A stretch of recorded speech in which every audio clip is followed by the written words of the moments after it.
સમાચારની શરૂઆત મહત્વપૂર્ણ સમાચારથી કરીએ તો રાજકોટમાં પેટ્રોલ ડીઝલનો જથ્થો પૂર્ણ થયો હોવાની અફવા ઉડી છે. અફવાને પગલે લોકોએ પેટ્રોલ ભરાવવા લાઈનો પણ લગાવી છે.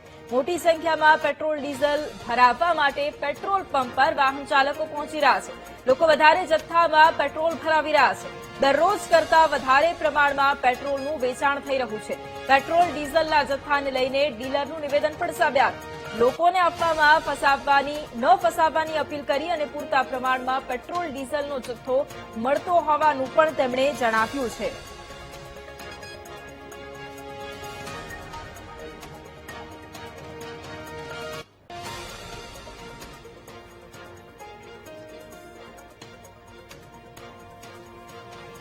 અને આ જ મુદ્દે આપણી સાથે રાજકોટ કલેક્ટર ઓમ પ્રકાશ સર જોડાયા છે. સર, સૌથી પહેલા તો ખૂબ સ્વાગત છે આપનું વીટીવી ન્યૂઝમાં. સર, જે પ્રમાણે રાજકોટમાં મોટી સંખ્યામાં અત્યારે લોકો પેટ્રોલ ભરાવવા માટે પહોંચ્યા છે, માત્ર એક અફવાના કારણે કે પેટ્રોલ અને ડીઝલનો જથ્થો ખૂટી પડશે.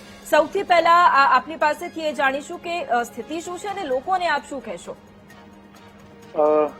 એકચ્યુઅલી રાજકોટમાં જેટલા પણ આપણા પેટ્રોલ પંપ છે, ડીઝલનું જે વિતરણ કરવામાં આવે છે કમર્શિયલ અને ડોમેસ્ટિક વ્હીકલ્સ માટે, આને પાસે આ જથ્થા ઉપર અમે સતત મોનિટરિંગ કરીએ છીએ અને છેલ્લા ઘણા દિવસથી આ જથ્થો જે છે સ્ટેબલ મળ્યું છે. હજુ પણ આ જથ્થો સ્ટેબલ છે. આપણે જેટલી ડેલી ડિમાન્ડ છે, વીકલી ડિમાન્ડ છે, આ અનુરૂપ આ જથ્થો રાજકોટને મળી રહ્યો છે.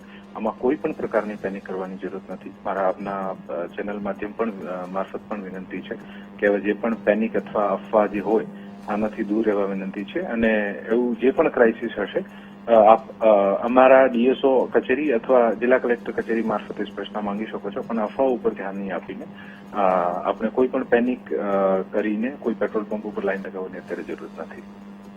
બિલકુલ સર, બીજી વાત એ પણ કે જે રીતે સતત ઘણી વખત અમુક અહેવાલો પણ એવા પ્રસારિત થઈ રહ્યા છે કે જેમાં એ પણ બતાવવામાં આવી રહ્યું છે કે રાજકોટમાં પેટ્રોલ ડીઝલની અછત છે અને એટલા જ માટે એસોસિએશન દ્વારા બેઠક કરવામાં આવી રહી છે. એટલે ખાસ લોકોને આપના તરફથી એ પણ જણાવજો કે જેથી લોકો પેનિક ન થાય, લોકોના મનમાં એ ડર ઉભો ન થાય કે પેટ્રોલ ડીઝલ ખૂટી પડ્યું છે. એટલા માટે લોકોને પોઝિટિવ રહેવા અને આ પરિસ્થિતિની અંદર કોઈ પણ પ્રકારે નિર્ણય લેવામાં આવશે તો લોકોને જાણ કરવામાં આવશે, માટે શું કહેશો?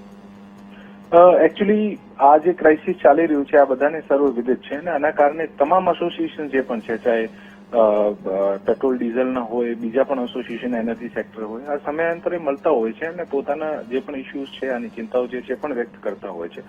પણ હું આપના મારફત ખાતરી આપું છું કે રાજકોટમાં આવા પ્રકારની કોઈ અછત નથી અને કોઈ પણ પેનિક થવાની જરૂર નથી. બિલકુલ આભાર સર અમારી સાથે જોડાવા માટે. તો રાજકોટ કલેક્ટર આપણી સાથે અત્યારે જોડાયા અને કોઈ પણ પ્રકારની જે અફવાઓ છે તેમાં ન આવવા માટે તેમણે નિવેદન પણ આપ્યું છે.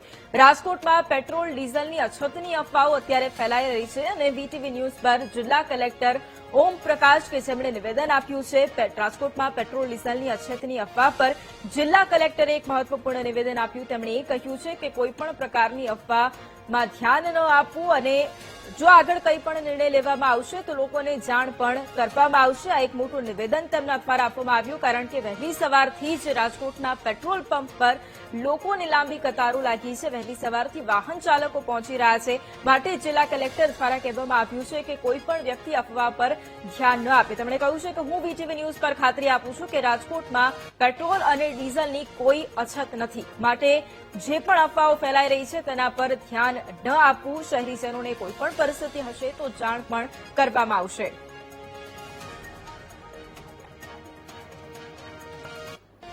તો પેટ્રોલ પંપ પર લોકોની લાંબી લાઈનો લાગી હતી અને તે જ મુદ્દે જિલ્લા કલેક્ટરનું આ નિવેદન.